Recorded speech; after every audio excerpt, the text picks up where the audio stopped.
Durant la nuit du réveillon, la star du PSG handball, Elohim Prandi, a été très violemment agressé par un individu dans les rues de Paris. S'il est désormais sain et sauf, il a frôlé le drame la nuit du 31 décembre est censé être un moment festif pour tout le monde, mais pour Elohim Prandi, cette soirée de 2021 restera longtemps gravée dans sa mémoire pour de mauvaises raisons.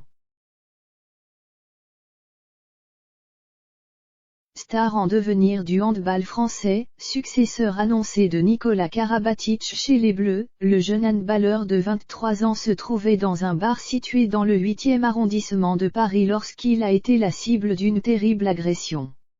Elohim Prandi a été victime d'une violente agression la nuit dernière à Paris et a subi plusieurs coups de couteau. Le joueur est actuellement en observation à l'hôpital et son état n'inspire pas d'inquiétude. La préfecture de police de Paris est saisie de l'enquête, a indiqué le Paris Saint-Germain dans un communiqué. 6 coups de couteau à proximité d'organes vitaux. Plusieurs heures après l'affaire, le joueur est sorti d'affaire. On en sait désormais un peu plus sur la violente agression qu'il a subie. D'après les informations récoltées par le journal L'Équipe, Elohim Prandi aurait pu se trouver dans un état bien plus grave puisqu'il a été poignardé à 6 reprises par un individu seul qui a pris la fuite par la suite.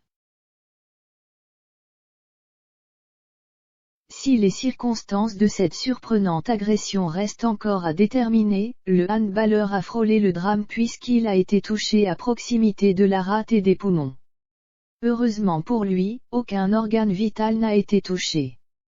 Rapidement après son agression, le sportif originaire d'Istres a été transporté à l'hôpital et admis en réanimation. Toujours selon le quotidien sportif, après quelques heures d'angoisse pour les proches du joueur, ils ont reçu des nouvelles rassurantes dans la journée de samedi.